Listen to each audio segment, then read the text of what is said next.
14장 3절 54강 몸의 부활과 영생을 믿습니다. 3. 오늘 강의는 우리 공부의 마지막입니다. 시작한 지 1년 반 정도 되는군요.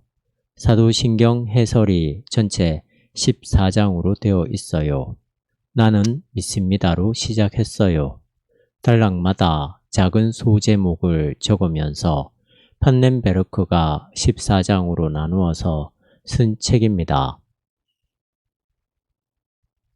창조자 하나님, 예수 그리스도의 운명, 부활, 그리고 재림에 대한 희망, 성령, 교회까지 우리가 살펴보았습니다.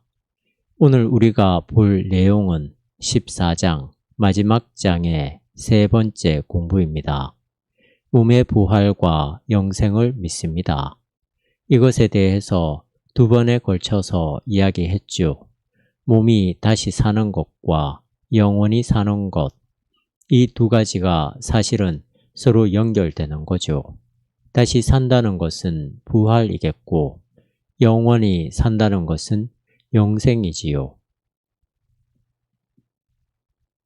지금 우리가 사는 것은 영생은 아니죠. 이런 방식의 생명은 결국은 죽기 때문에 영생은 아닙니다. 우리가 다시 산다는 것은 지금 우리가 살고 있는 방식의 삶으로 복귀된다는 뜻은 아닙니다. 이런 삶은 또 죽는 것이기 때문에 살고 죽고 하는 것의 영원한 반복을 영생이라고 이야기하지 않습니다. 그러한 관점은 오히려 헬라 사상에 가깝다고 할 수 있습니다. 그런데 이런 설명들을 따라가기가 쉽지 않습니다. 헬라 사상이 이야기하는 순환론적인 역사이에 불교도 그런 식으로 이야기를 하니까요. 윤회한다고 하지 않습니까? 불교가 계속 그렇게 반복한다고 하지는 않죠.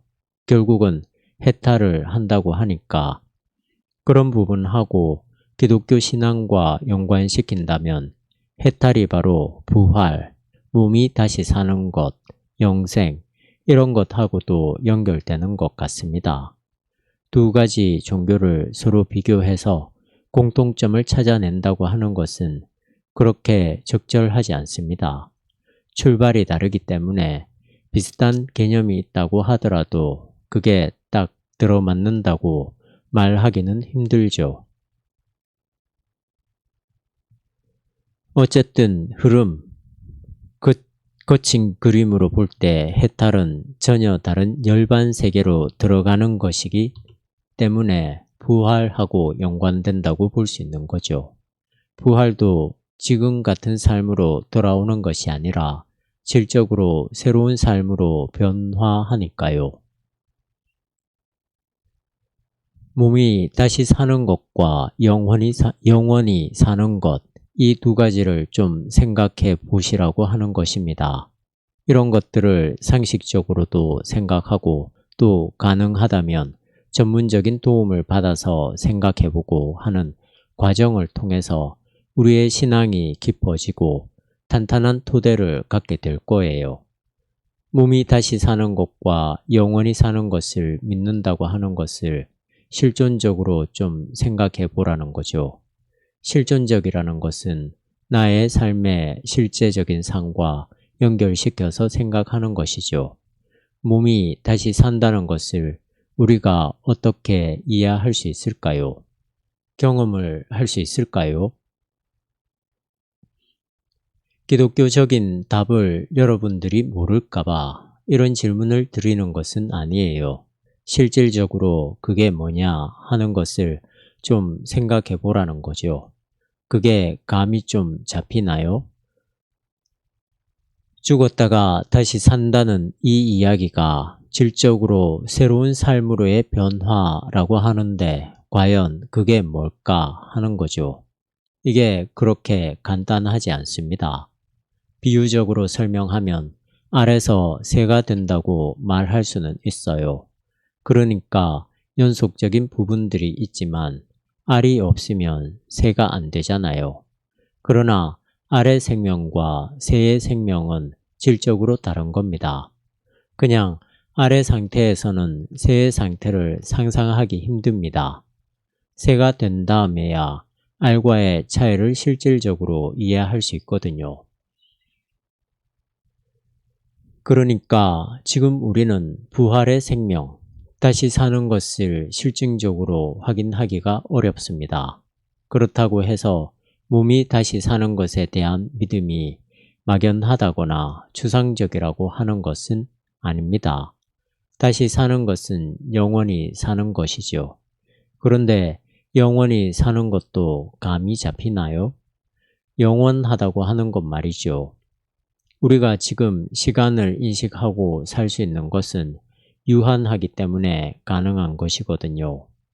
만약에 다람쥐 쳇바퀴 돌듯이 한다면, 쉬지 않고 계속 돈다고 한다면 그 도는 행위 자체가 무의미하기도 하고 그걸 인식할 수가 없지요.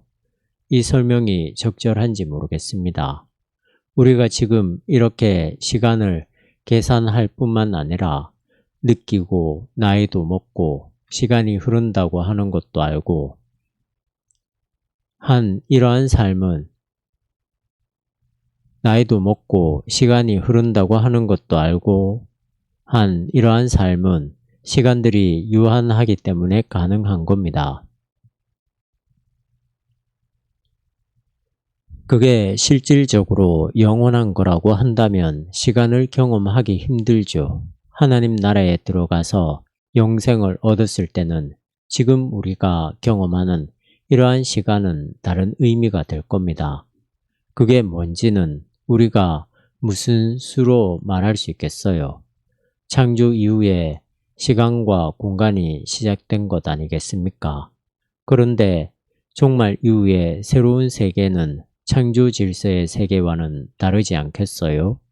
그렇다면 시간과 공간의 물리학적인 작용을 통해서 구성된 이 세계가 그 이후의 세계에서는 타당하지 않게 되는 것이죠.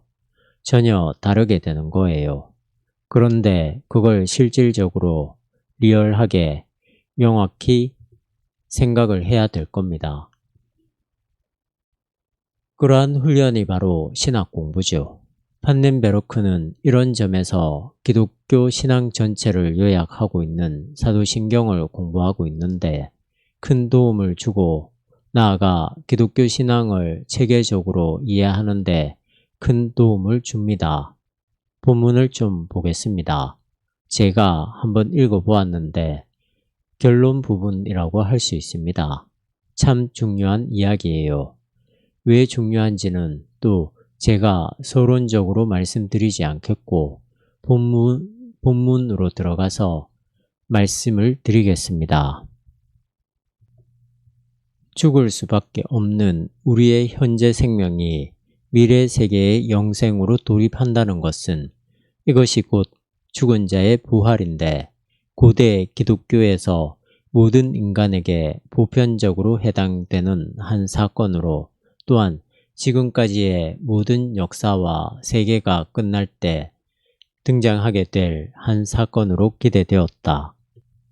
이 영생은 개개의 인간들이 죽은 다음에 즉시 발생하는 사건으로 이해되지는 않았다. 현재 우리의 죽을 생명이 미래의 영원한 생명으로 들어간다는 말은 질적인 삶의 변화를 가리킵니다. 그것은 부활이며 영생입니다. 영생은 우리가 죽은 다음에 금방 영원한 생명 혹은 지옥으로 들어가지 않는다는 겁니다. 즉시가 아니라 최후의 심판에서 그것이 가능하다고 생각되었겠죠. 이게 조금 충돌하고 있습니다. 충돌하기도 하고 아직 끝나지 않은 기독교 교리라고 할 수 있습니다. 심판이 영원한 생명으로 들어가는 하나님의 확인 절차라고 할 수 있습니다. 그런 사건들이 개별 사람들이 죽자마자 금방 일어나느냐 아니면 모든 사람들에게 역사 끝날 때까지 기다렸다가 일어나느냐 하는 것이죠. 이런 것에는 두 가지 가능성이 다 들어있는데 이런 것이 기독교 신앙을 이해하는데 약간의 어려움입니다. 그러나 극복하지 못할 문제도 아닌 거예요. 그런데 그것을 자꾸만 초등학교 아이들처럼 아기가 딱 맞도록 해야만 이해를 한다면 기독교 신앙을 이해하기가 힘듭니다.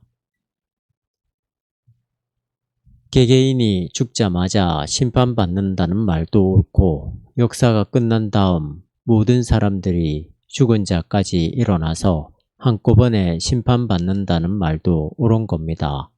서로 모순되는 이야기가 왜 옳으냐고 하는 거죠. 개개인의 죽음, 상과 이 세계의 종말의 차이가 그렇게 많은 것이 아닙니다.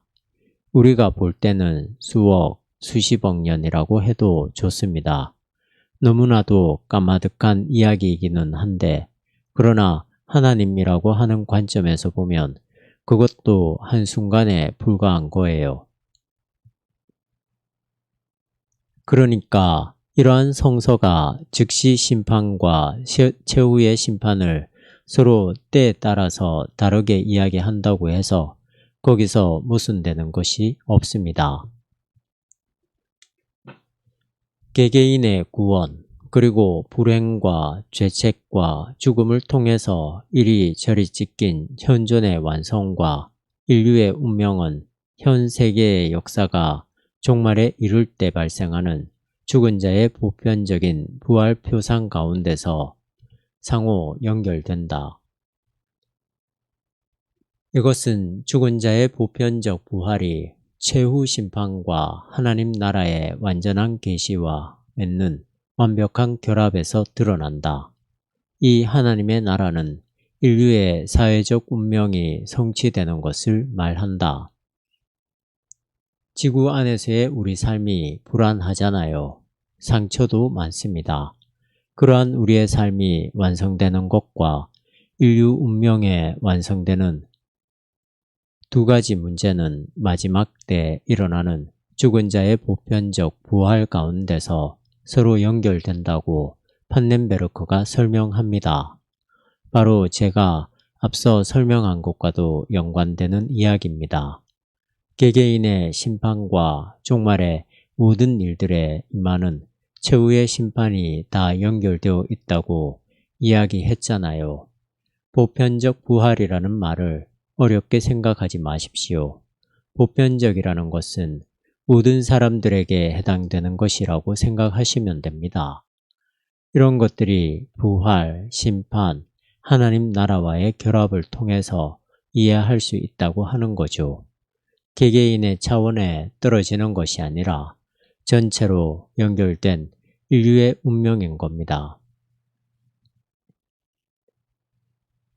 죽은 자의 부활에 대한 기대는 그 권원으로부터 개개인의 생명 문제와 연관되어 있으며 또한 선택받은 백성과 인류에게 약속된 구원 사건의 몫에 대한 질문과 연관되어 있다.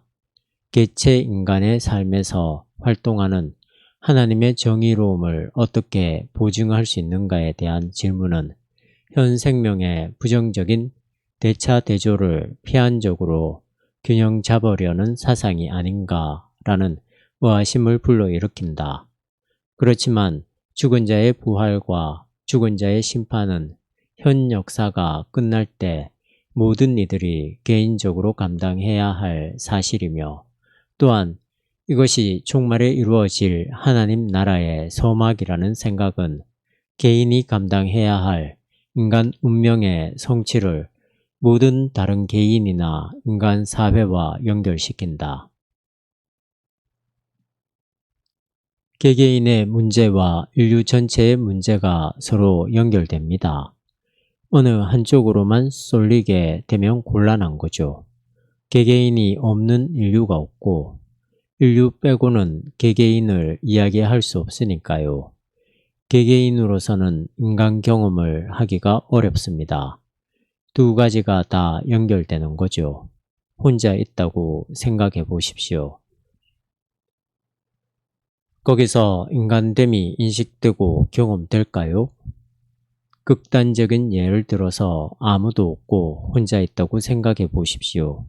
인간은 사회적 동물이라는 말이 여기에 해당되겠군요.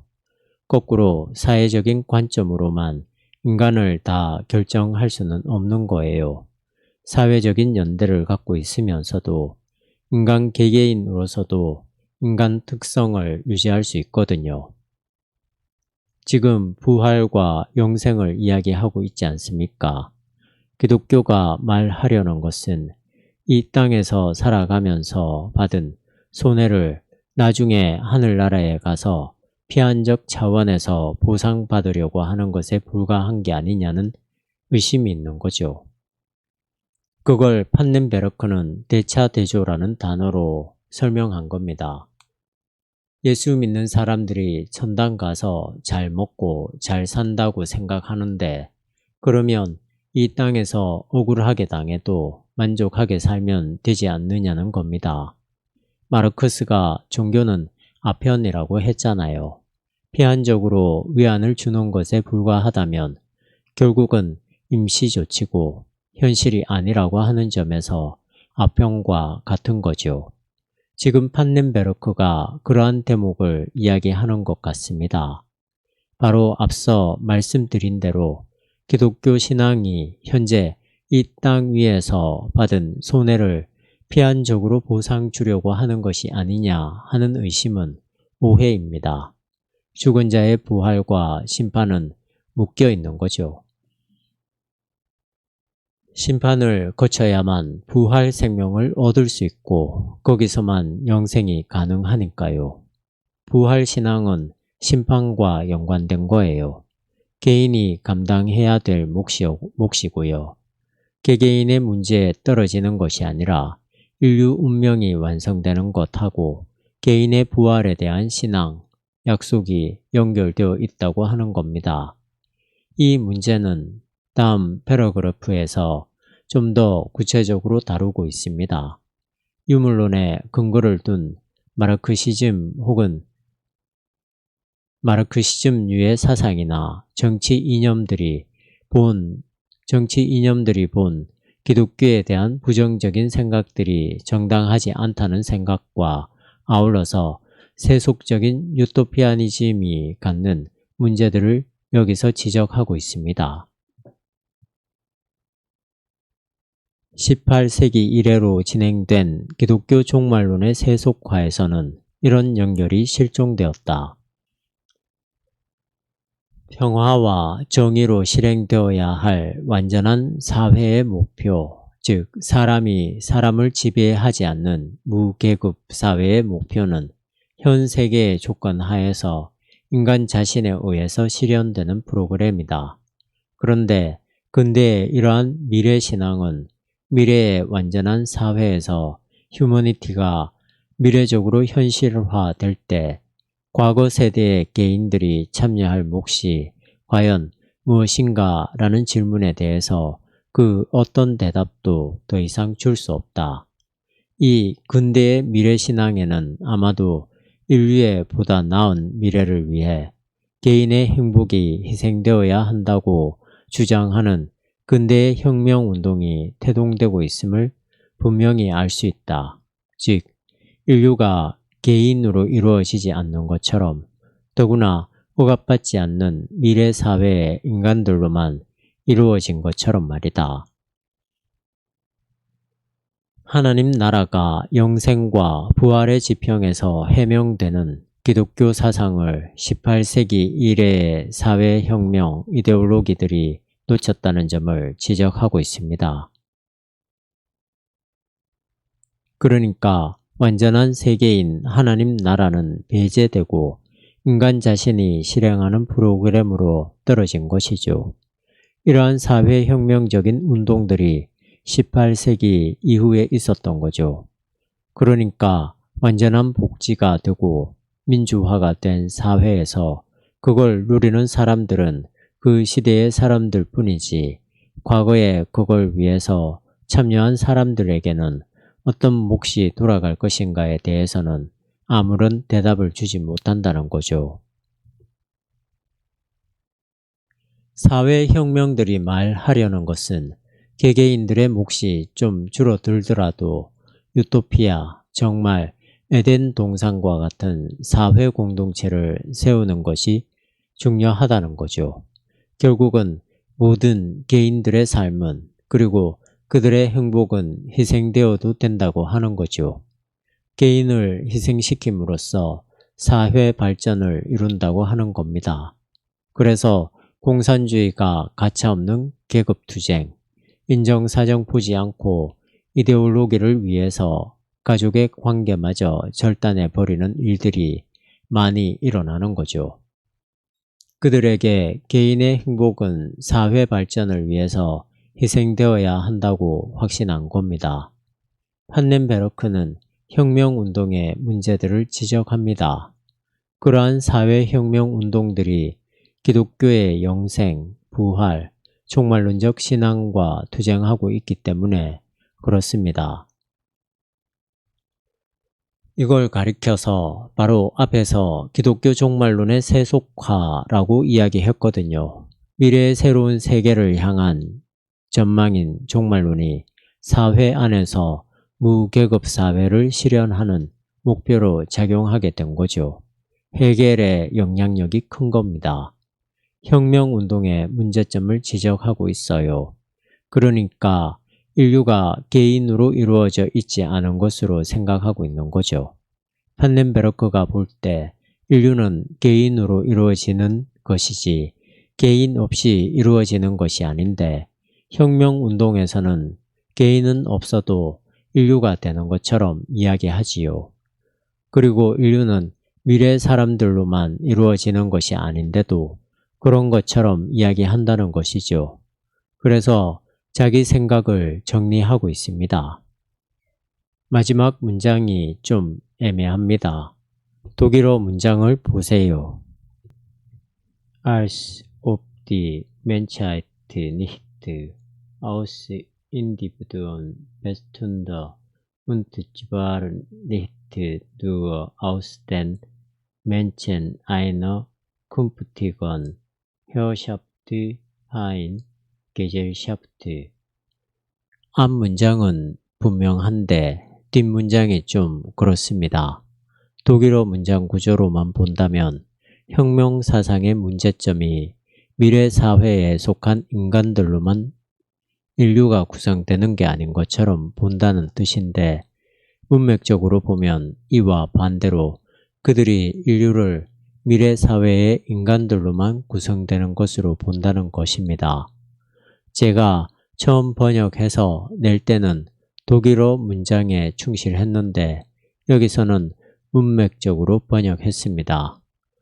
nicht nur가 관건이에요.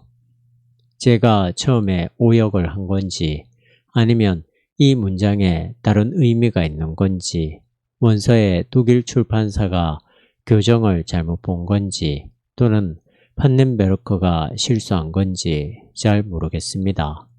제 독일어 실력으로 감당할 수 없는 문제이니 그냥 넘어가겠습니다. 개인이 모여 인류를 이룬다는 생각과 반대되는 인류는 냉혹한 추상일 뿐이다. 이러한 추상은 개인을 거부함으로써 이러한 생각이 정치적 현실로 전환되는 곳에서 매우 확실하게 비인간적으로 작동한다. 인류가 감당해야 할 인간 운명의 실현은 인류에 포함된 모든 개인의 인간적 운명이 함께 실현될 때만 고려될 수 있다.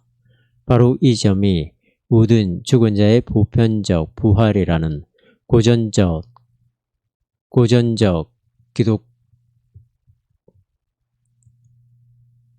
기독교 교리에 분명하게 드러나 있다. 혁명 사상에서는 개인을 가차없이 처단할 수 있는 거죠. 아마 이게 요즘 북한에서 벌어지는 비인간적인 행위들과도 연결되는 것 같습니다. 북한은 폐쇄적인 집단이라서 무슨 일이 일어나는지 우리가 다 알지 못하잖아요. 다 알지 못하지만 알려지는 것만 보더라도 문제가 많이 있는 것은 분명한 것 같습니다. 그들에게는 개인은 그렇게 중요하지 않으니까요. 혁명 완수를 위해서 방해가 되는 것들은 확실하게 제거하고 있습니다. 인류 운명의 실현은 모든 개인들의 운명이 거기 연결되어야 한다는 점을 판넨베르크가 강조합니다.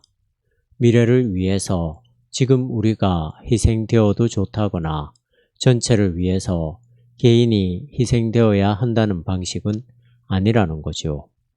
이것에 비해서 기독교의 부활, 영생, 심판 이런 것은 전체를 다 같이 묶어내는 가르침이기 때문에 혁명운동이나 사실은 자본주의에도 비슷한 원칙들이 있기 때문에 그러한 세속적인 종말론을 넘어서는 거죠. 모든 자의 부활이라는 기독교 교리에 모든 인류 개개인을 포함한 전체가 다 연루된다고 하는 생각이 담겨 있다고 하는 겁니다. 제가 번역을 했지만 평소에 놓쳤던 부분인데 지금 읽으면서 다시 한번 더 새롭게 깨닫습니다. 기독교 교리는 장난이 아니라는 거죠. 확실히 알 수 있는 거죠. 최근에 나온 혁명운동, 민주화운동, 예를 들자면 어떤 이데올로기보다 훨씬 더 건강하고 훨씬 더 권원적인 관점에서 방향을 제시하고 있는 겁니다. 이 부분을 여러분도 기억을 하셨으면 좋겠습니다. 죽은 자의 보편적 부활이라고 하는 기독교 교리에는 엄청난 인류 역사에 대한 비전이 들어 있습니다. 개개인과 인류 전체를 하나로 묶어서 방향을 제시하고 있는 겁니다. 여기서 말하는 이 부활은 하나님 통치의 계시와 동시에 발생한다. 즉, 죽은 자의 보편적 부활과 최후 심판 없이 또한 모든 개인의 참여 없이는 하나님 나라도 인류의 실현도 없다는 말이다. 이러한 기독교적 기준은 인류가 정치적 목표를 설정함으로써 실현된다는 잘못된 이념을 막아내는데 적절하며 불가결한 요소다. 이것은 이 기준이 휴머니티의 이름으로 관행화된 예언의 비인간적 성격을 노출시킴으로써 발생한다. 마르크시즘이나 공산주의에 대한 비판이 여기에 계속됩니다. 공산주의는 휴머니즘을 밑바탕에 깔고 있거든요. 그러한 이름으로 관행화된 비인간적 성격을 노출시킨다. 왜 비인간적이냐는 것은 제가 앞서 말씀드렸습니다. 혁명 목표를 달성하기 위해서는 개인은 희생되어도 된다는 생각이 거기에 있으니까요. 그런데 그것이 굉장히 고상한 휴머니즘으로 실천되거든요. 그런 것들을 정확하게 포착할 수 있어야지만 기독교 신앙의 부활과 심판 이런 것들이 정치적 목표를 넘어서서 혹은 정치적 문제점들을 교정해내는데 권한이라고 말할 수 있습니다. 다른 한편으로 평화와 정의 가운데 도래하는 하나님의 나라에 대한 이념으로부터 항상 거듭해서 정치적, 사회적 삶의 갱신이라는 충격들이 도출된다. 하나님의 통치에 대한 희망이 뜻하는 핵심도 역시 인류의 사회적 운명이 실현된다는 사실이다. 예수의 사명 가운데서 임박한 하나님의 현재적 통치와 다가올 하나님 나라의 메시아인 예수에 대한 기독교적 신앙은 하나님 나라의 미래를 지향하고 있는 교회의 자명성과 마찬가지로 사회적 작용 없이는 거할 자리가 거의 없다. 그렇지만 하나님의 통치가 도래한다는 자신의 사신을 예수가 개인에게 제시했지 사회적이고 정치적인 개혁으로서 접근하지 않았다는 사실은 무의미한 것이 아니다. 앞에서는 희생된 개인들의 문제를 부활과 연관해서 설명했고 이제는 기독교 신앙이 개인의 운명에 머무는 것이 아니라 하나의 적용 부분을 이야기하고 있습니다. 하나님 나라에 대한 생각으로부터 정치적 삶의 갱신이 나오게 되는 것이죠. 개인에 머무는 것이 아니라 공동체까지 확장되는 거죠. 개인이 중요하지만 동시에 인류 운명이 똑같이 중요한 것이거든요. 개인과 인류, 부분과 전체, 이러한 보편적 부활, 하나님 나라의 서막, 심판이라고 하는 기독교 교리 안에 들어있는 내용인 것입니다. 이러한 진술에서 우리는 판넨베르크가 보수적인 신학자라는 것을 확인할 수 있습니다. 민중신학이나 해방신학, 여성신학에서는 사회적이고 정치적인 개혁을 권한으로 생각하고 있는데 지금 우리가 여기서 확인하고 있듯이 판넨베르크는 예수님의 하나님 나라 선포가 개인에게 해당되는 거라고 이야기하고 있지 않습니까? 이런 관계는 세계 종말의 임박에 대한 기대를 시간적인 조건에서만 생각한 결과가 아니다. 예수가 정치적으로 각인된 메시아 칭호를 거절했다는 것은 정치적 변화를 통해서 하나님의 나라에 곧장 접근할 수 있는 게 아니라 반대로 하나님 나라의 임박과 현재를 규정해 나가는 능력에 대한 종교적 신뢰가 사회적으로 작용해야 한다는 항존적이고 의미심장한 암시를 담고 있다. 하나님 나라의 실현과 주권자의 보편적 부활이 연결됨으로써 종말론적 희망에 영감받아 실행되는 사회의 모든 정치적 갱신은 하나님 나라의 평화 질서를 오직 우회적인 유비로서만 실현할 수 있다는 점이 분명해진다. 예수님께서 메시아 칭호를 거절하셨다는 게 무슨 말인지 아시겠지요? 예수 본인 스스로 메시아라는 인식이 있었지 않느냐? 나는 길이요 진리요 생명이라고 했고 생명의 떡이라고 이야기했다면 자기의 메시아성을 충분히 인식하고 받아들인 게 아니냐 하고 말입니다. 가이사랴 빌립보 도상에서 베드로가 주는 그리스도시요 살아계신 하나님의 아들이시다 라고 고백을 했다고 하지 않습니까? 그리고 예수께서 예루살렘에서 십자가의 고난, 그런 것들을 말씀하시자 베드로가 그런 일이 일어나면 안 된다고 말리지 않습니까? 그때 예수님께서 사탄이라고 이야기했거든요. 고난, 죽음, 메시아와는 연관이 없는 거예요. 이스라엘의 메시아로서 자기 정체성을 이해한 것은 아닙니다. 거절한 겁니다. 그 뜻입니다. 그러니까 이러한 공생애 때 있었던 사건을 놓고 본다면 하나님 나라가 정치, 경제적인 변혁을 통해 일어나는 것이 아니라 오히려 종교적인 차원에서 시작해서 사회적으로 밀고 들어간다는 뜻입니다.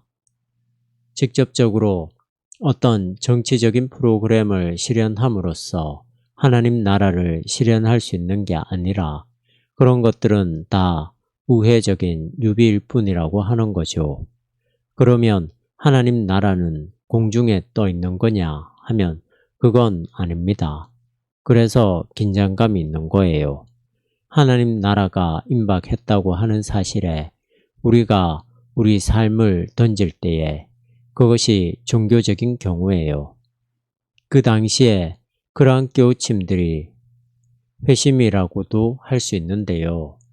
그러한 인식들, 종교적 경험들이 인류 운명과 연관해서 사회적인 차원으로 변혁적 힘으로 작용할 수 있는 거죠.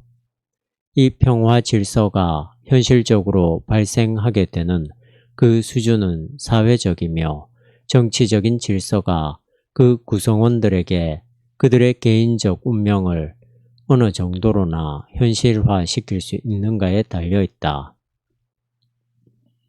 여기서 이 운명은 개인들이 주관적으로 느끼고 있는 모든 필요성으로부터 해방되는 것과 일치해야만 하는 것은 아니다.